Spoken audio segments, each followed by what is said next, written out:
Eee, halo Kak Maria Oh, Karina.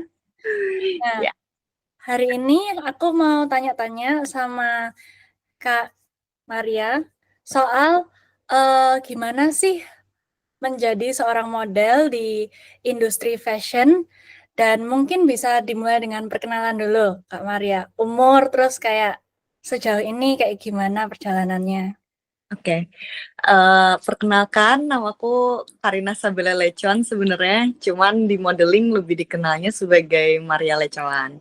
Aku start modeling dari SMP kelas 1, umur 15, 2019, karena di-scouting salah satu agensi di Surabaya, terus aku lanjut ke Jakarta untuk modeling.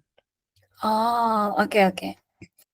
Apa sih yang membuat kamu awalnya bisa terjun ke dunia modeling, dan apakah itu keputusan kamu sendiri atau ada faktor orang tua, orang lain gitu?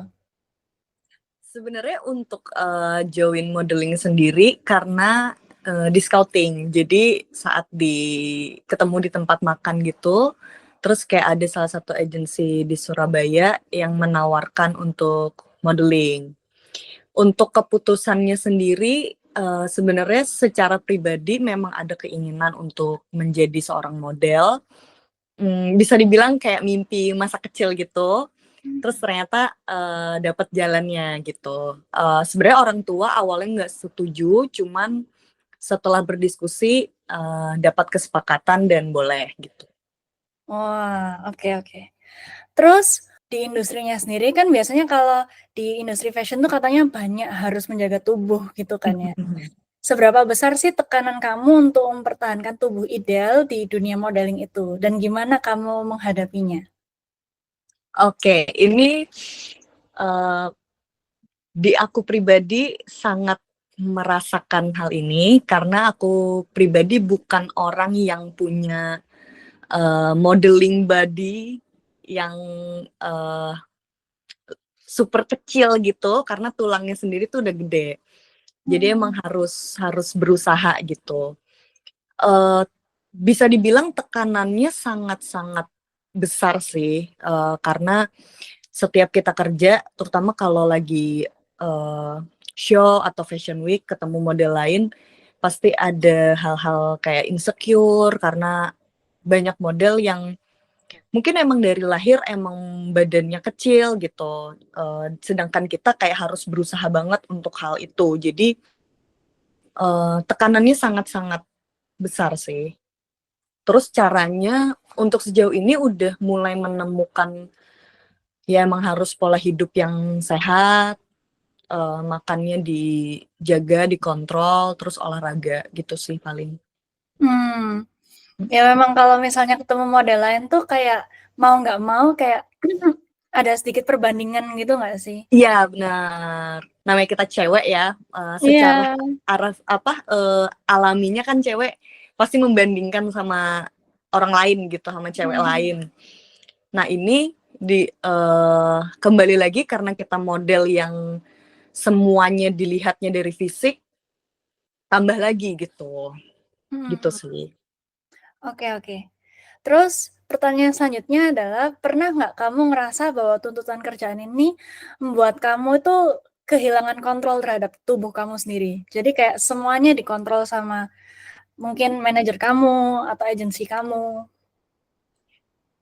Kalau kontrolnya dari luar sebenarnya enggak, lebih ke aku anaknya cukup perfeksionis, jadi, Mmm, eee, ketika aku ngerasa aku nggak bisa achieve itu, aku marah dan kesal gitu sama diriku sendiri.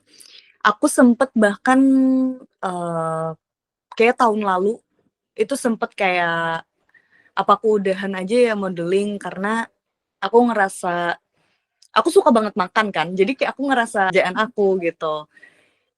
Itu yang bikin aku waktu itu pengen berhenti, cuman setelah beruntungnya, aku banyak banget yang support kan dari agensi, dari, mamaku, keluargaku, mereka bener-bener, eee, memusatkan perhatiannya tuh ke akunya, bukan tentang gimana harus memaksakan aku biar karirnya tetap maju apa gimana.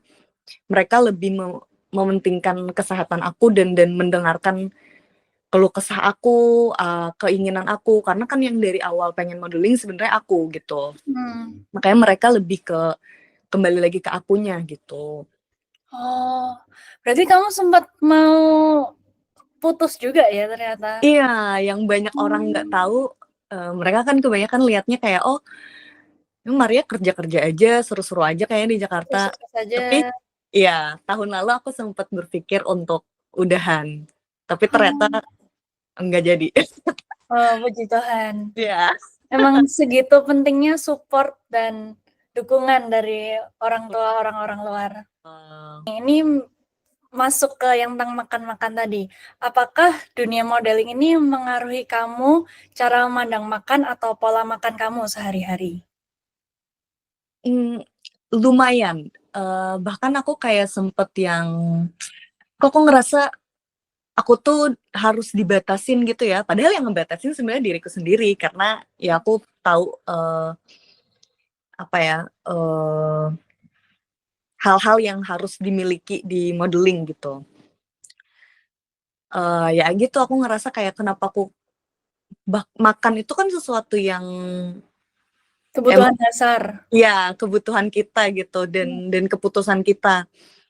Dan kita makan itu kan gak cuman buat badan tapi kayak secara emosional juga juga bisa membantu gitu. Hmm. Ya itu aku kayak ngerasa kenapa aku kayak buat makan aja dibatas-batasin gitu loh. Hmm. Eee, Walaupun waktu itu aku sempet beratnya 49 kilo gitu, cuman aku nggak happy, kayak Kurus banget, Kar. kurus banget, karena mau ke Jepang kan waktu itu. Hmm. Jadi bener-bener kayak very strict, diet-nya, walaupun sebenarnya mereka tetap pentingin akunya, cuman ya gitu kembali lagi aku agak perfeksionis, jadi Oh. memaksakan. Tapi aku sadar ternyata itu bukan hal yang tepat, karena aku tahu aku modeling bukan cuman 2 bulan, 3 bulan, aku mau bakal long term gitu. Mhm. Kayaknya ini bukan hal yang baik dan sehat, jadi aku berusaha untuk gimana pola hidupnya gitu.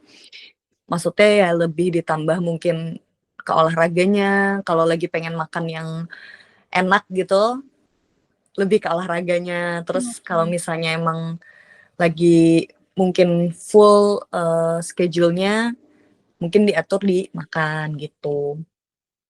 Tapi kalau misalnya ditanyanya ada perubahan apa enggak tentang melihat makanan, ada, sempet sangat parah dan sekarang udah mencoba kembali normal gitu. Hmm. Wow, aku inget kamu pas awal pertama kali masuk modeling makannya kayak kambing tiba-tiba. Iya kan? Iya. Yang terakhir terakhir, apa pesan yang mau kamu sampaikan kepada mereka yang sedang atau akan masuk ke dunia modeling, terutama tentang menjaga kesehatan mental dan fisik? Bisa disampaikan, Ibu? Ya, aku juga sebenarnya belum lama ya, disclaimer juga belum lama Iya loh. modeling, jadi masih belajar juga. Cuman yang aku tangkap dan lihat dan pelajari sejauh ini, ya itu tadi sih balik lagi harus punya goals yang, apa ya, yang realistis gitu, yang bisa kamu capai. Kalau misalnya emang mungkin badan kamu nggak setinggi model-model lain, nggak mungkin bisa dengan size badan kamu seperti model yang tinggi-tinggi ini gitu. Kalau tulang kamu besar ya berarti kamu nggak akan bisa jadi kurus seperti mereka yang tulangnya kecil gitu.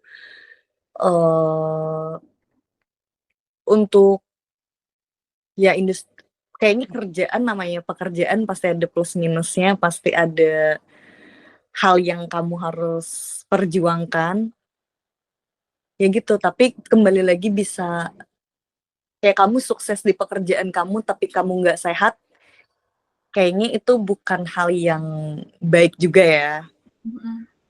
itu sih. Wah, dewasa sekali. Terima kasih banyak. Ini pasti akan sangat membantu untuk model-model di luar sana sih, Ju. Soalnya memang memahami, menyadari apa yang kamu bisa capai dan yang tidak bisa itu sangat-sangat applicable untuk semua orang juga bahkan dalam semua industri. Oke, thank you Kar for menyediakan waktu. Sudah kayaknya, mau aku stop rekamannya. Bye-bye. Bye.